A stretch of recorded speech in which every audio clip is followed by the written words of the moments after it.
Muito boa noite. Sr. Almirante, muito obrigado pelo convite de aqui estar, que me foi endereçado pelo Sr. Comandante Zambujo. Julgo por sugestão um pouco malévola da minha amiga a professora Ana Paula Menino, porque, efetivamente, a minha especialidade não é história. E talvez se exigisse aqui um historiador. Bom, mas como ela está aqui, se eu tiver algum problema, naturalmente que me dirigirei a ela para que me assista com o seu socorro. Portanto, tive que andar a trabalhar, mas também seria um pouco vergonhoso que o presidente da Fundação Dom Luís I não soubesse minimamente quem era Dom Luís, que é o nosso patrono, como eu já referirei um bocadinho mais à frente. Portanto, andei a procurar alguns elementos que pudessem sustentar um pouco as ideias que eu tinha sobre o rei Dom Luís, algumas das quais se devem a eu ter convidado uma vez o professor Marcelo Rebelo de Sousa para apresentar justamente uma comunicação na Fundação Dom Luís I sobre o rei Dom Luís. Foi brilhante, diga-se de passagem. Mas aí quero agradecer, em primeiro lugar, ao professor João Pedro Alvarenga, que me foi muito útil nas informações relativas a alguns aspectos das preocupações culturais do rei Dom Luís, como sejam as que estão ligadas à música. E depois à doutora Maria João Afonso, que também me forneceu alguns elementos sobre a questão das traduções de Shakespeare que Dom Luís realizou. Portanto, eu creio que provavelmente haverá aqui neste convite alguma dose relacionada com o facto do Sr. Dom Luís ter sido também um homem do mar. Ele, aliás, começou cedo, porque eu vou mostrar daqui a pouco uma fotografia do rei Dom Luís com 5 anos, onde já se vê que ele viria a ser um marinheiro exemplar, porque aos 18 já fazia parte da marinha. E, portanto, este lado marinheiro do rei Dom Luís deve ter pesado, de alguma maneira, neste convite. E também, naturalmente, para mim foi um grande gosto em aceitá-lo, porque este rei foi quem colocou, em boa verdade, Cascais no mapa, que é onde está a Fundação Dom Luís I. E ele amou muito esta terra de pescadores, até escolheu mesmo morrer lá. E não julgo que haja maior manifestação de apreço por uma terra extremo, aquilo que Michel Guittor chama l'esprit du lieu. E a terra, Cascais, interpretando à sua maneira este conceito guittoriano, agradeceu-lhe esta paixão de muitas maneiras. Sendo que aquela que me interessa aqui referir, como eu já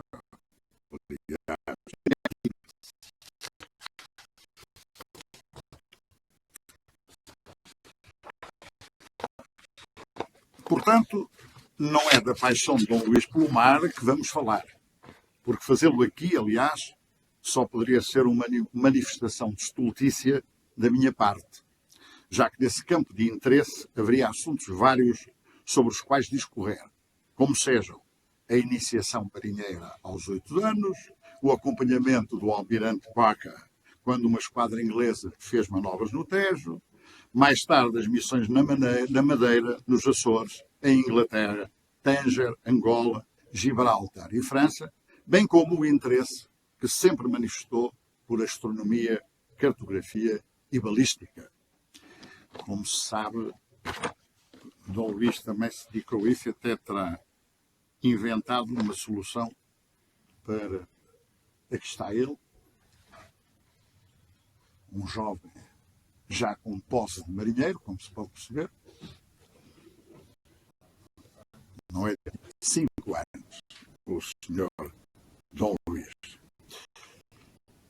E aqui está a bela corveta, parte do meu Dias, que também todos certamente conhecerão e sobre a qual eu não preciso de ser nenhuma consideração. Portanto, aquilo que nós vamos aqui hoje falar é sobre outra faceta do soberano, a paixão que ele sentiu sempre pelas coisas da arte e da cultura. Desculpando, mais uma vez, desde já, por me adentrar nesse território que é ali da minha amiga Ana Paula Menino e, portanto, contando com ela para qualquer correção que seja necessário fazer. E também já agora convém, para ficarmos com uma ideia um pouco mais precisa sobre o que é esta coisa de reis dedicados à cultura, que não faltaram reis nem aristocratas portugueses cuja atenção às diferentes artes e à cultura em geral foi importante. Como todos sabemos, houve bastantes. E Dom Luís cabe de pleno direito nesse grupo, onde também estão, naturalmente, Dom Dinis, Dom Duarte e muitos outros membros das sucessivas dinastias que governaram o nosso país. E, curiosamente, acontece o mesmo com muitos presidentes da República, já agora para fazermos a ligação, que lhes sucederam por força da mudança política ocorrida em 1910. Teófilo Braga, Bernardino Machado e, sobretudo, para mim, Manuel Teixeira Gomes, um escritor de gênio. Quer isto dizer que, apesar do estado de degradação artística ou cultural a que chegamos, sem elite cultural digna de nota, sempre os nossos destacados mais dirigentes, antes e depois de 1910, se interessaram por matérias do espírito. Este livro que aqui está foi escrito por Camilo Castelo Branco. E se me permitem, eu vou aqui fazer uma pequena citação de Camilo Castelo Branco, que citarei, aliás, mais duas vezes.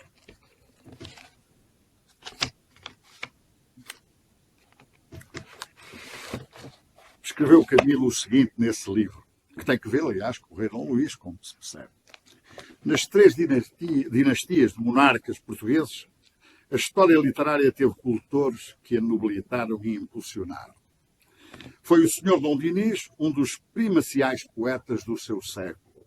O cancioneiro, que tem o nome do seu colaborador mais primoroso, é um monumento, um padrão do itinerário do dialeto português no momento revolucionário da sua emancipação. O Sr. Dom João I escreveu o livro de montaria, que um desleixo inqualificável conserva inédito.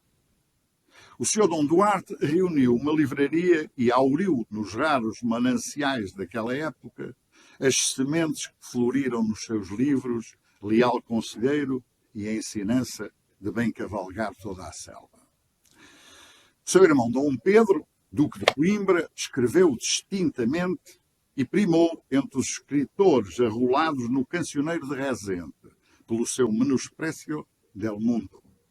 Outro Dom Pedro, o Condestável, seu filho, aclamado rei de Aragão, muito da intimidade literária do Marquês de Santillana, deixou valiosos códices ainda inéditos. O Sr. Dom Sebastião, pelas provas que se imprimiram nas memórias de Diogo Barbosa Machado, revelou-se, na flor dos anos, igual aos que exercitaram a sua língua corretamente. E por aí fora, até chegar aqui, nesta cerrada escuridade intelectual do passo dos nossos monarcas, fez-se a luz com o primoroso ensinamento que a senhora Dona Maria II fez dar aos seus augustos filhos. O Sr. Dom Fernando não era somente pai extremoso, foi também um mestre desvelado e culto em quase todos os ramos das artes e ciências. Educou os seus filhos como se houvessem de subir pelas suas aptidões literárias as escarpadas eminências, onde algumas vezes os operários do espírito encontram a mediocridade pouco untuosa que a bestialidade pletórica lhes disputa e, por via da regra, usurpa regaladamente. O Sr. Dom Pedro V, em Lavores de Curto Fogo, indiciou esta capacidade para trabalhos de grande alcance.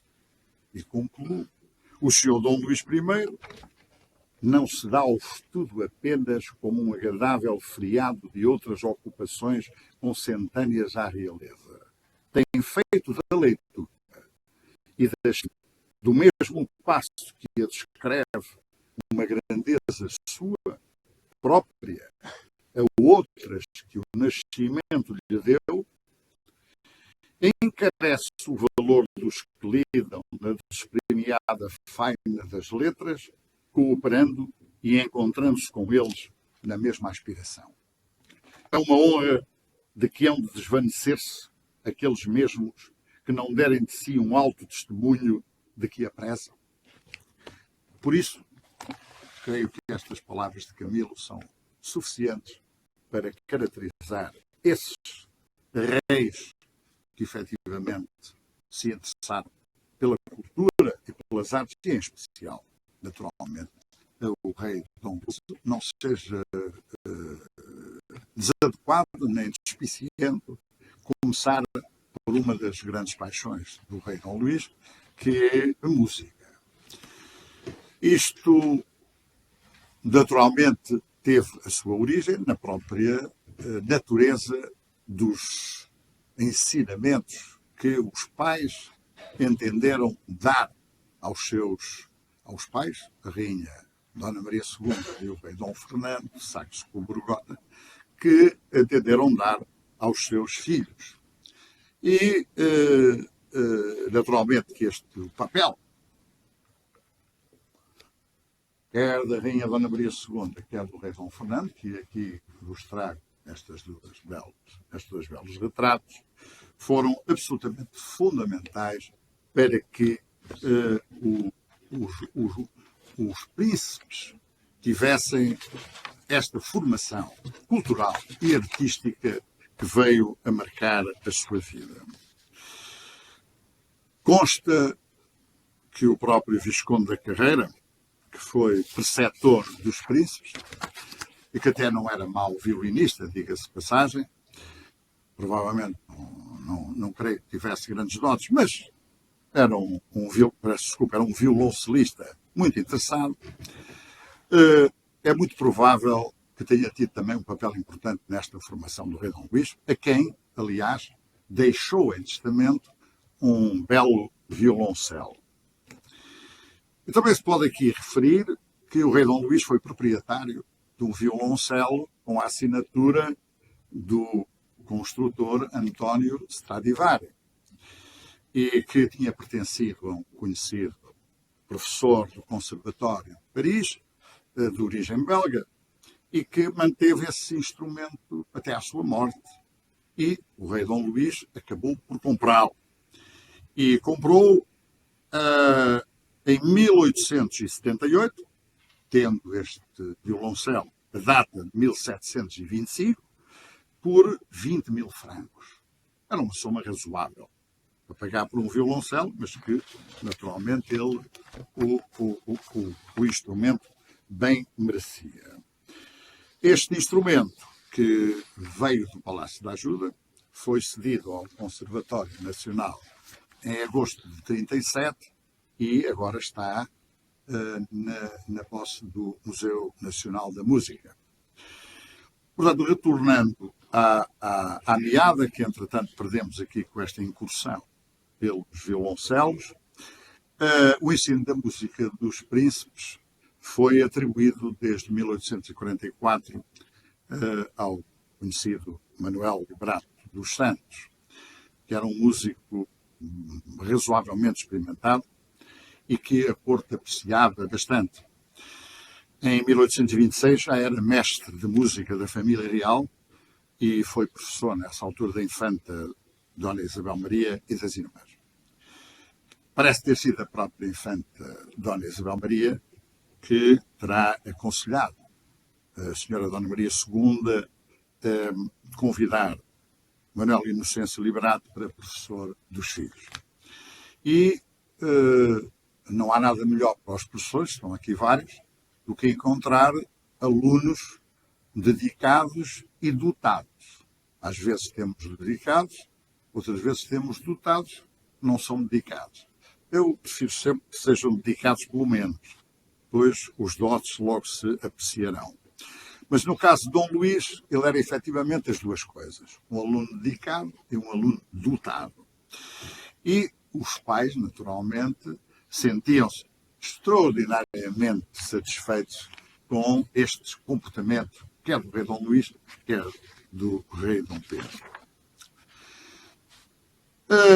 É sabido que Dom Luís foi era submetido, como era natural, a exames, como todos os outros estudantes, e nesses exames, essas qualidades musicais do rei Dom Luís foram sempre bastante elogiadas, em simultâneo com outras duas disciplinas que ele bastante apreciava, que é no caso, a esgrima, que está um bocado ao lado daquilo que aqui estamos a falar, mas que pode ser interpretada também como uma certa manifestação artística, a esgrima, pelo menos gestual.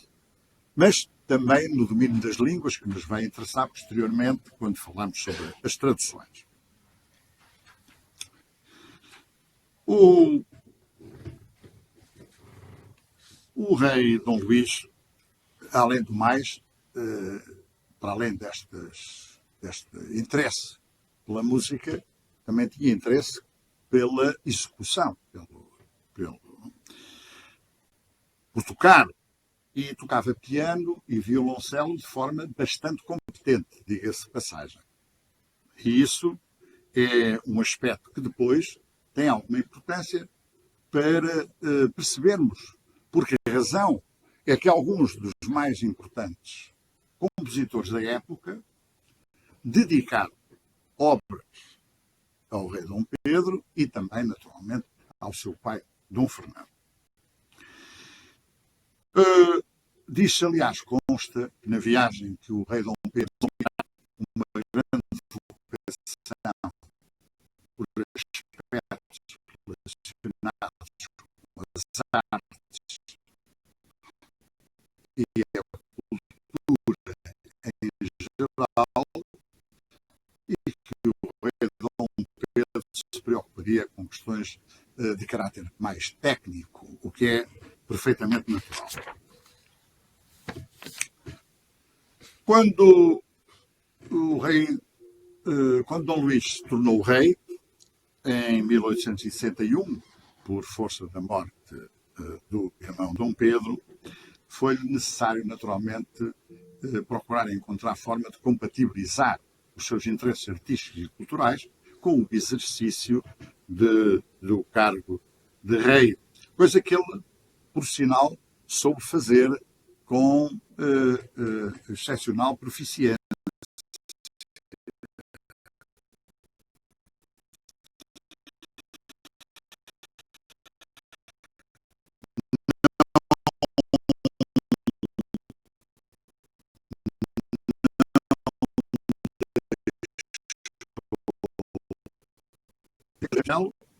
E é conhecido que escreveu algumas peças musicais, como sejam uma Ave Maria, uma Barcarola e até uma missa e 5 valsas.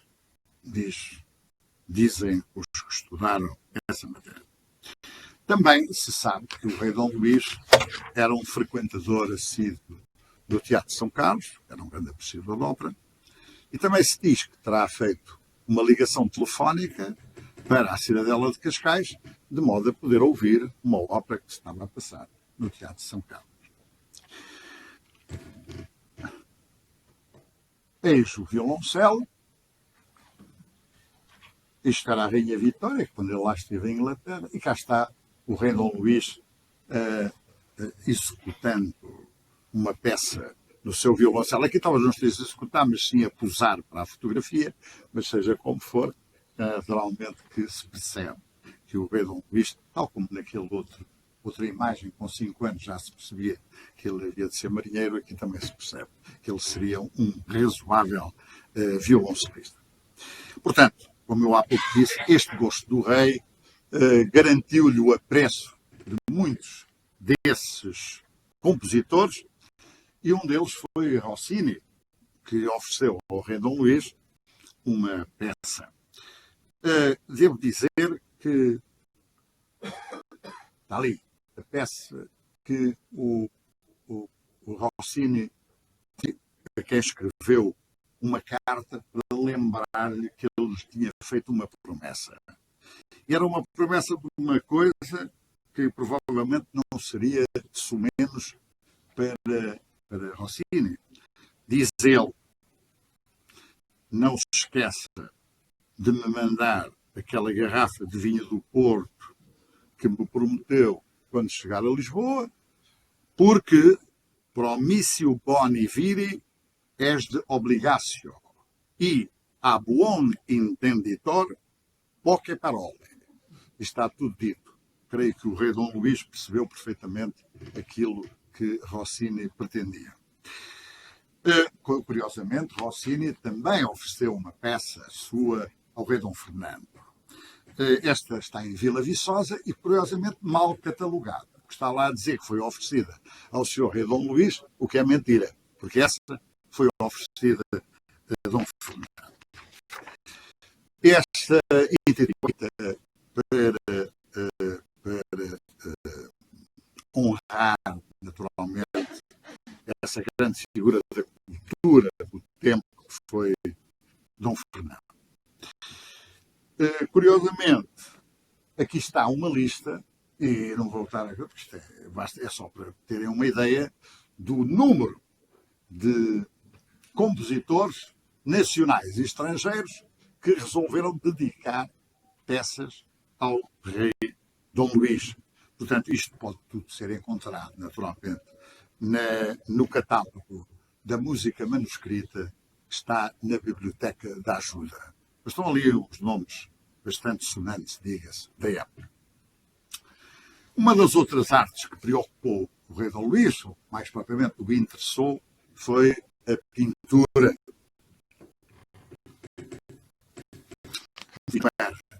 Em matéria de música, mas também não era ruído de alguns dotes.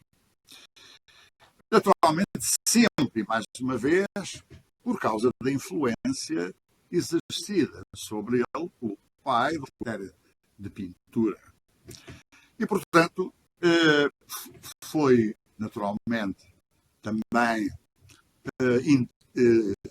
decisão dos pais garantirem um conjunto de mestres nesta área, nos quais, naturalmente, se destaca António Manuel da Fonseca, que era pintor e professor da Academia de Belas Artes, e, através dessas aulas que foi recebendo, Dom Luís foi aperfeiçoando com persistência os seus conhecimentos em matéria de artes plásticas ao longo de toda a vida. E também, naturalmente, produziu algumas obras. Não serão das mais significativas, mas há um lado de Dom Luís que é importante aqui a referir, que é o lado do colecionador. Dom Luís comprou inúmeras obras e criou até uma galeria de arte no Palácio da Ajuda, que, curiosamente, abriu à população. Portanto, era possível a população visitar essa galeria que tinha um dia da semana, havia um dia por semana que era possível visitá-la. Portanto, que ela fosse, podia assinar para que não houvesse dúvidas por lá tinha passado.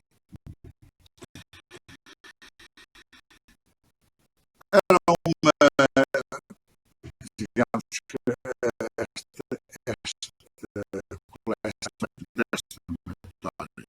desta matéria. As Tentações de Santo Antão, de Bosch, por exemplo, o Retrato de Senhora com o Rosário, de Holbein, Domingo. Portanto, para além disso, uma galeria de cópias de obras que aqui podem, por exemplo, ver. Também Dom Luís foi um razoável caricaturista. E aqui tem alguns exemplos dessas caricaturas que o rei Dom Luís foi fazendo.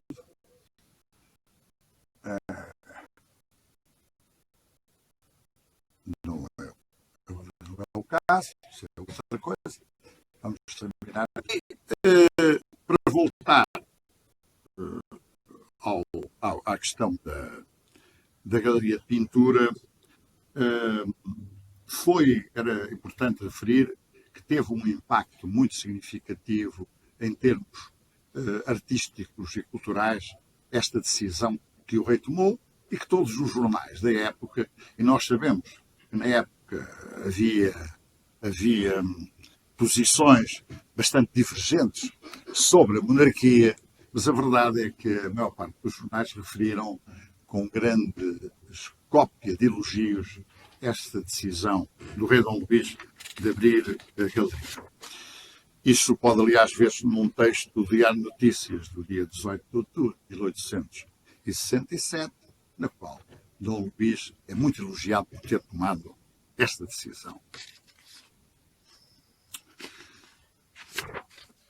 Portanto, foi naturalmente um devotado cultor desta arte da pintura e da caricatura, da aquarela e até da pintural. Naturalmente, não podemos também deixar de salientar que teve uma influência muito grande sobre o filho, Dom Carlos, que era um excepcional aquarelista. Nós, felizmente, na Fundação Dom Luís I, temos algumas belas aquarelas do rei Dom Carlos que podemos ir adquirindo ao longo do tempo para, naturalmente, honrar esse trabalho que é importantíssimo. Aliás, o rei Dom Luís também é referido em todas essas obras que se dedicaram à sua vida. Teve um último professor de pintura, um pintor espanhol chamado Henrique Casanova, já na parte final da sua vida, o que revela que ele nunca abandonou esse interesse pela pintura. E chegamos agora a uma outra faceta do rei Dom Luís, como o João Miranda há pouco referiu, várias línguas para português, sobretudo do inglês para português, mas não só. E, portanto, sei mais ou menos, tenho uma vaga ideia de quais são as dificuldades que os tradutores têm quando se defrontam com aquelas folhas já preenchidas. Os escritores têm o terror das folhas em branco e os tradutores têm o terror das folhas já escritas. E porquê? Depois encontram sempre uma solução para resolver os problemas, porque, em boa verdade, aquilo que nós traduzimos não é o que lá está. É aquilo que nós entendemos que lá está. E cada tradutor terá o seu entendimento daquilo que lá está. Portanto, a tradução é, antes de mais nada, um ato de interpretação. Portanto, e depois encontrar as equivalências que na nossa língua se adequem melhor a transmitir essa interpretação que nós previamente fizemos. Portanto, é conveniente que os tradutores leiam primeiro os livros e depois traduzam.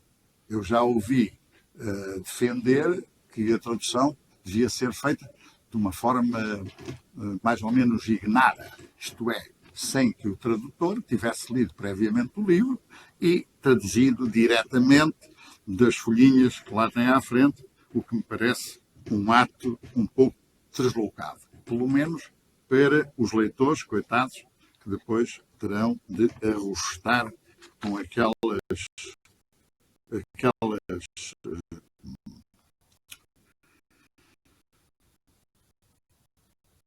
infelizes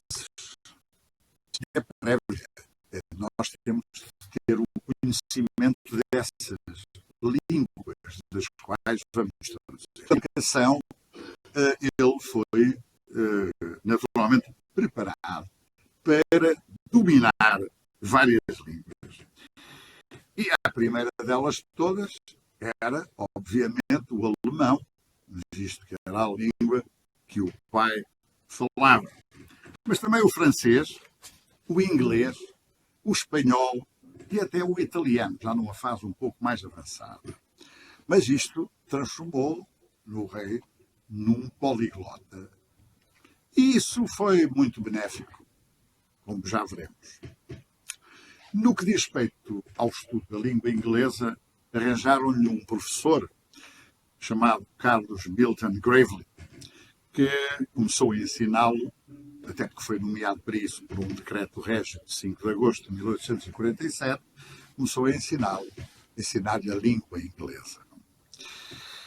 E como é que o rei Dom Luís também foi aperfeiçoando o conhecimento desta língua? Através da leitura dos clássicos, como hoje acontece. Podemos ter excelentes professores de inglês, mas se não nos dedicarmos ao estudo da língua de forma consequente, através da constante leitura, de propiciando dizer que na sua correspondência privada o rei se exprimia sobretudo em alemão e em francês, mas dominava perfeitamente o inglês. E, curiosa, dos clássicos ingleses, houve um que atraiu particularmente a atenção do rei Dom Luís, como não podia deixar de ser, que foi o grande dramaturgo William Shakespeare. E Dom Luís fez uma seleção das obras do rei, das obras de William Shakespeare que ele preferia, e foram essas obras, naturalmente, que preferia que ele traduziu. Começando por traduzir em 1877 Hamlet. Surgiu uma segunda edição em 1880, porque até na Inglaterra um jornal chamado The Athenaeum publicou uma recensão da tradução, uma tradução do rei Dom Luís, dizendo que os únicos que não sabiam que era do rei Dom Luís a tradução eram os portugueses.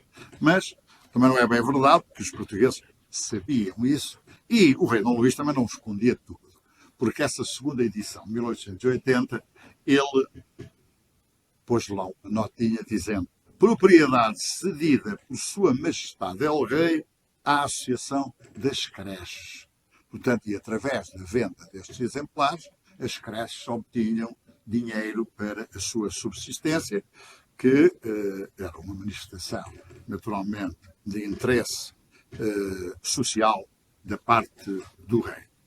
No caso do Mercador de Veneza, que é outro dos textos de Shakespeare que o rei Dom Luís traduziu, a edição foi oferecida à Sociedade das Casas de Asilo da Infância Desvalida de Lisboa. Depois houve a tradução de Ricardo III, de 1880. E, por último, o Otelo, o Mouro de Veneza, que é de 1885. Bom, esta é uma tradução muito importante, porque é aquela, em primeiro lugar, em que o rei põe lá o seu nome. Diz lá, tradução de Dom Luís de Bragança. O rei ainda, isto depois falaremos um pouco mais, com mais cuidado, de algumas destas traduções, mas o rei ainda iniciou a tradução de mais 4 obras. Uma delas, que intitulou A Esquiva Domada, que em inglês se chama The Taming of the Shrew, e há manuscritos disso, que podem ser consultados, naturalmente. Romeu e Julieta, The Rape of Lucrece e Vênus e Adonis. Portanto, estas 4 obras não foram, a tradução não foi concluída. E por isso, não, mas nem por isso deixam de ser trabalhos importantes para perceber o labor de tradução do rei Dom Luís. Quem acompanhou melhor esta vocação de Dom Luís, não é mais que vocação, esta preocupação de Dom Luís pela tradução, foi o conde de Mafra, Tomás de Melo Braine, que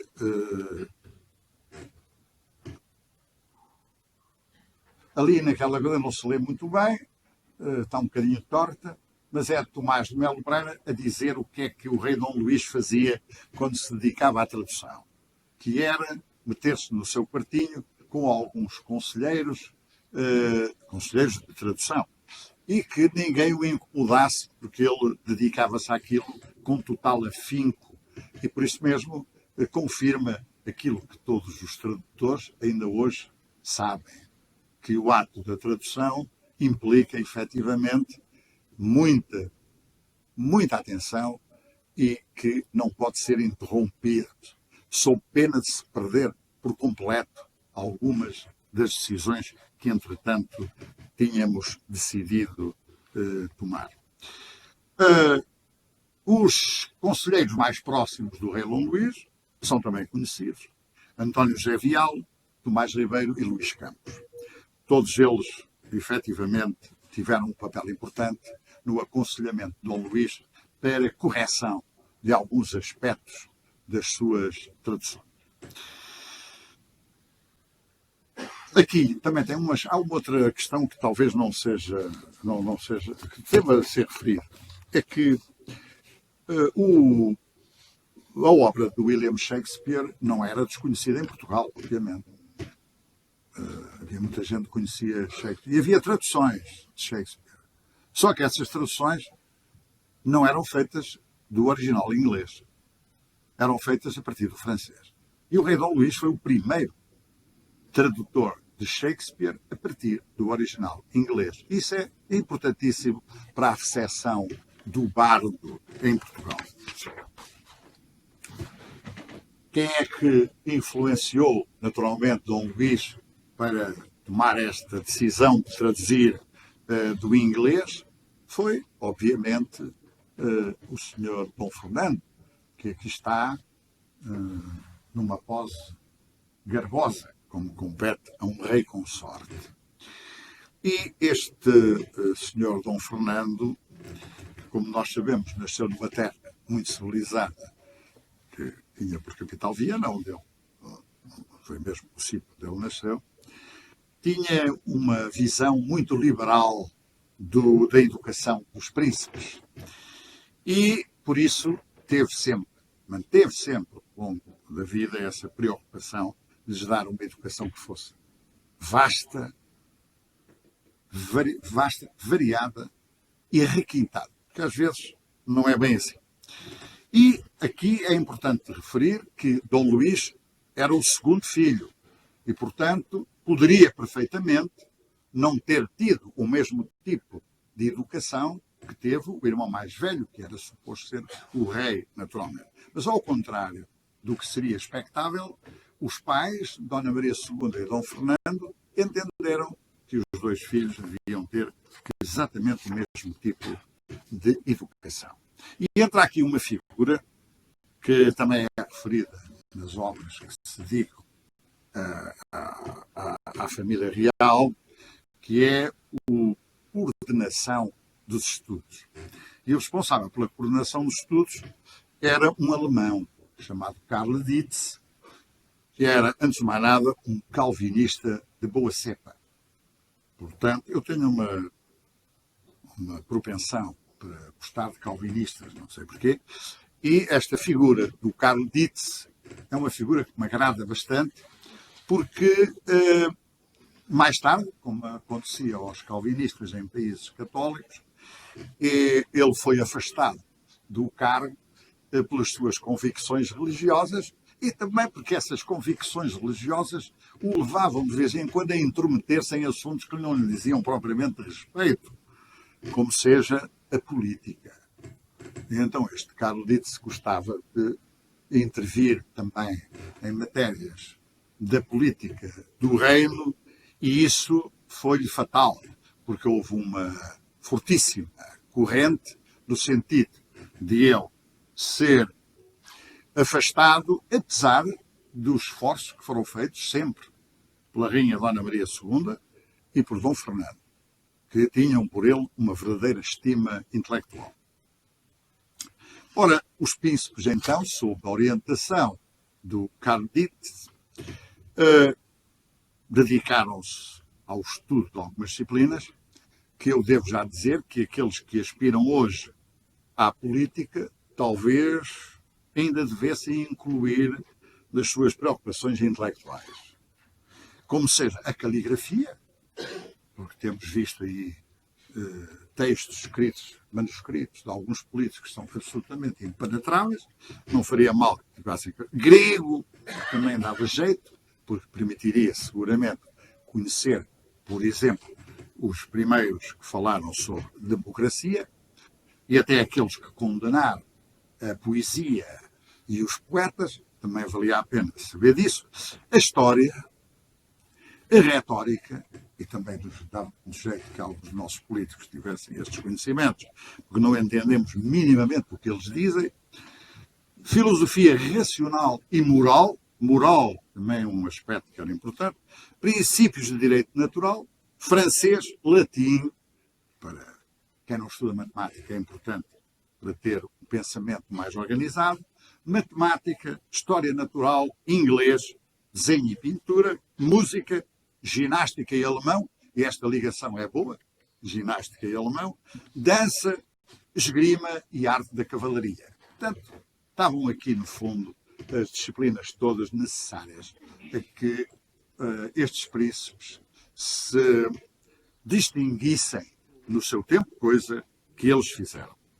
Aquele António José Vial, que eu há pouco referi, que foi um conselheiro do rei nas traduções, foi também um dos professores que ele teve e ajudou imenso, portanto, nessas traduções, para além de lhes ensinar filosofia, princípios de direito natural e francês. Curiosamente, foi ali um antecessor do professor Mário Avelar, porque veio a ser professor de literatura clássica, não neste caso na literatura clássica, mas no curso superior de letras, que é um glorioso antepassado da Faculdade de Letras de Lisboa, como sabe. Ora, só para dar aqui mais uma pequena ideia da dedicação que Dom Luís atribuía a esta coisa dos estudos, descreveu ele numa nota do tal diário de viagem, no dia 14 de dezembro de 1846. Levantei-me às 7. Vim acabar de preparar a minha lição de alemão. Estive com o mestre de alemão. Até às 10 menos um quarto fui para o Vial, o outro. A lição foi recapitulada da ética e a história da Sétima Cruzada. Recriação até ao meio-dia. Ao meio-dia vim ler de alguns instrumentos que tenho de mandar vir. À 1 hora estive tocando Rebeca com o Manuel Inocêncio, que era o professor de música. Às 2 horas fui para o jardim. Às 2 horas vim preparar a minha lição de inglês e trigonometria esférica. Jantámos às 7. Luís, isto é todo um programa de ocupação de um dia de um estudante sério, como deve ser.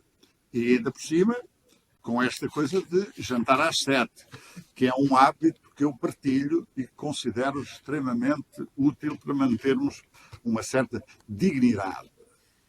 Não sei se me farei entender, mas talvez. Portanto, o senhor Dom Fernando também gostava muito de tratar das questões de filhos, estou quase a chegar lá,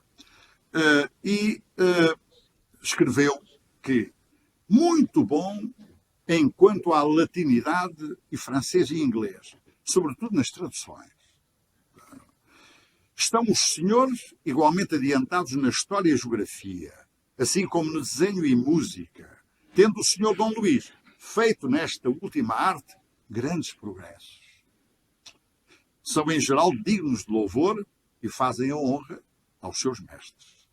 Portanto, eis um pai completamente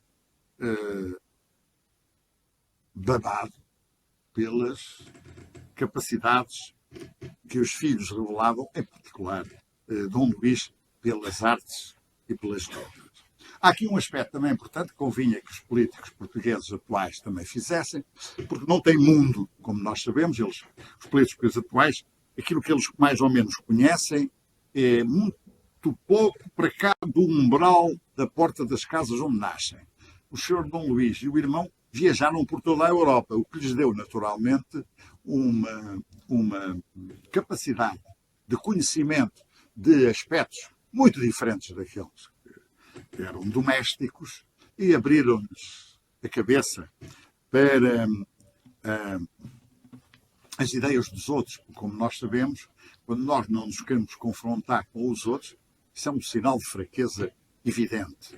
Aliás, já de uma certa maneira, isto estava expresso num grande intelectual inglês que eu gosto muito de citar, chamado Dr. Johnson, e eu não vou citar em inglês, porque o meu inglês é fraco, vou dizer já em português.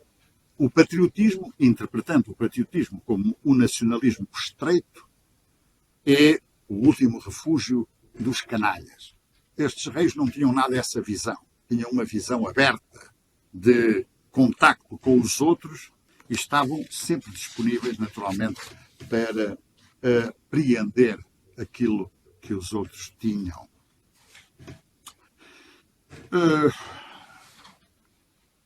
Ora, aqui está.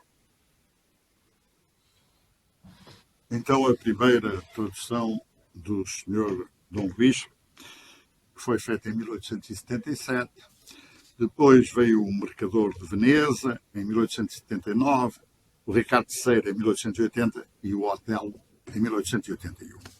Como a hora se aproxima inexoravelmente, a hora do fim se aproxima inexoravelmente, eu vou dar aqui um pequeno salto e vou, naturalmente, dizer só uma coisa que Dom Luís referiu a propósito da tradução de Hamlet.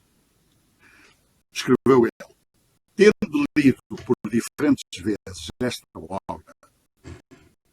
obra-prima de Shakespeare e admirando-a de cada vez que a lia, mais o grande do nosso país. Não sei se o consegui, mas espero que os meus 5 meses de trabalho não foram perdidos. Tal qual a escrevi, apresento a minha versão aos literatos portugueses e a sua aprovação será a minha recompensa. Devo, contudo, declarar que a parte do verso é devida à pena do Sr. Luís de Campos, que gostosamente se prestou a colaborar nesta parte da minha versão, para que não me julgava habilitado. Há aqui 2 aspectos fundamentais. Por um lado, a consciência de que a literatura inglesa era mal conhecida em Portugal e era preciso fazer um esforço para que ela fosse conhecida. Do aspecto, esta questão de colocar à disposição dos outros, à avaliação dos outros, o seu trabalho. E, por fim, que não era de rei, obviamente, era de tradutor. E, por fim, dizer que o trabalhinho tinha lá um elemento importante que era de uma outra pessoa, o Sr. Luís de Campos, que fez a parte em verso. Eu vou agora dar então o salto para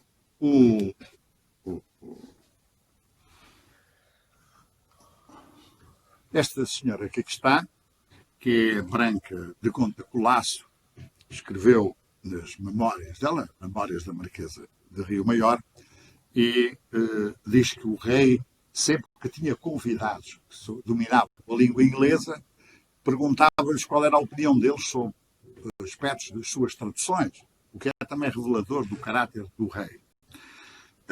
E há aqui um aspecto que nós não podemos deixar de referir, que o rei Dom Luís consultava, e há pouco não disse, Tomás Ribeiro, Pinheiro Chagas, Júlio de Vilhena, Luís de Campos, que já dissemos, e José António de Freitas.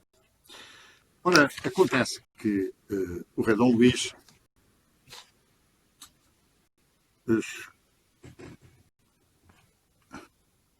que está, quando ele ofereceu o livro, não se percebe muito bem, está um bocado fosco, mas é ele a dizer que oferece o livro à creche, portanto, à Associação das Creches.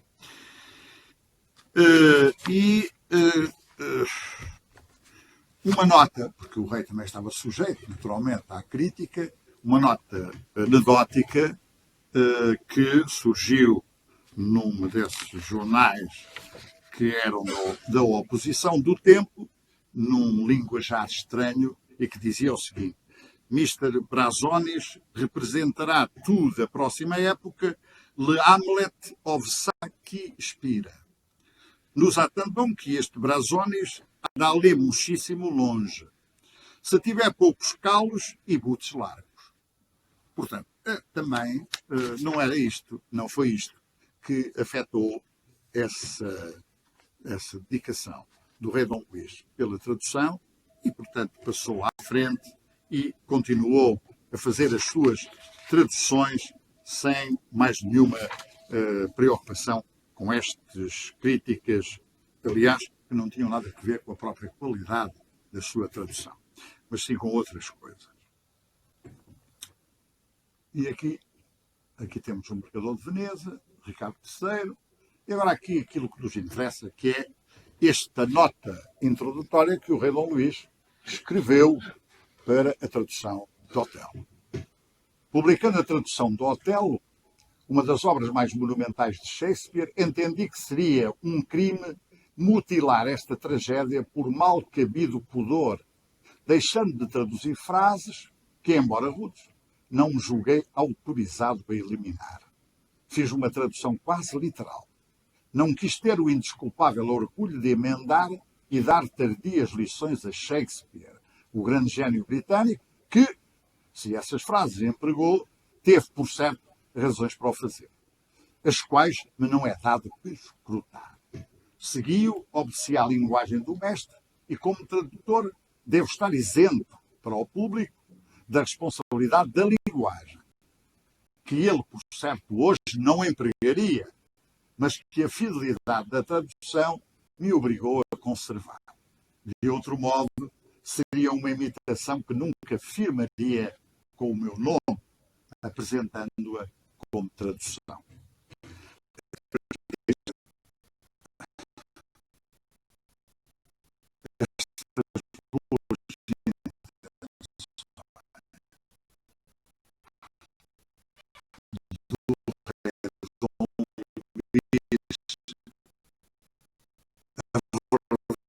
É que ele ali e acolá amenizou de alguma maneira algumas palavrinhas mais ásperas que Shakespeare utilizou, sobretudo aquela famosa palavra whore, que é uma palavra de traduzir para português sem sermos brutais. E o rei Dom Luís encontrou sempre umas soluções mais amenas para traduzir essa palavra e outras situações, como quando se diz: se me deixar sentar no teu regaço, ele traduz aquilo de outra maneira e tal, não é bem o regaço, é outra coisa. E, portanto, encontrou sempre ali forma de não tornar essa leitura muito indelicada, sobretudo para as senhoras, que naturalmente podiam ficar ofendidas com aquela linguagem que, em algumas situações, é bastante desbragada. Há muitos manuscritos que podíamos aqui referir, que eu vou aqui dar uma passagem rápida por alguns. Isto aqui é também importante para explicar que o rei Dom Luís deixava sempre ali do lado uma parte branca para depois colocar as suas notas quando tratava quando discutia com os tais conselheiros, depois aproveitava e anotava ali para depois, naturalmente, introduzir essas correções. Eu só quero agora terminar com uma citação, a última citação daquele livro que eu há pouco ali apresentei, porque, curiosamente, o escritor Camilo Castelo Branco disse do Otelo, da tradução: o senhor Dom Luís I, traduzindo o Otelo, entendeu que todas as minudências da fatura da tragédia deviam ser transplantadas, vocábulo por vocábulo. Aliás, o subscrever-se tradutor de uma imitação arranjada com mutilações e eufemismos, nem difíceis nem engenhosos, ser-lhe-ia uma inglória canseira, menos digna da sua atenção e do interesse dos leitores, capazes de aquilatarem o valor do trabalho de Sua Majestade. Portanto, há aqui um claro louvor de Camilo Castelo Branco a esta tradução do rei Dom Luís. E, para voltarmos ao princípio, isto é, a Dom Luís e a Cascais, eu termino mesmo fazendo aqui uma pequena citação de um livrinho que já vai surgir. Este ainda era... Aqui é este aqui, que é o enterro do rei Dom Luís, de Fialho de Almeida.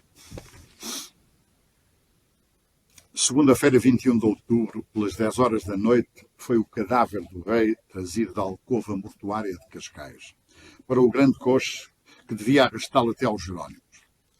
Estava uma noite escura e tormentosa, com ventania e chuviscos, por forma que a balada da cidadela, à luz dos brandões e dos archotes, foi uma destas grandes pinturas a 2 tons, negro e vermelho, magníficas para gravar no espírito a nota fúnebre e para trazer a emotividade pública à sua zoótica de uma espécie de catástrofe irreparável. Saído da Câmara Ardente, o cortejo desceu as escadas que vêm da bateria ao pátio da cidadela, desenrolando-se lentamente, em silhuetas tenebrosas, sobre o fundo da muralha lambida pelo sanguíneo de chamas dos luzeiros. Vinha adiante um monte de figuras, que me disseram ser o guarda-roupa, ao revolutear dos fogachos torcidos pelas inquietações da ventania.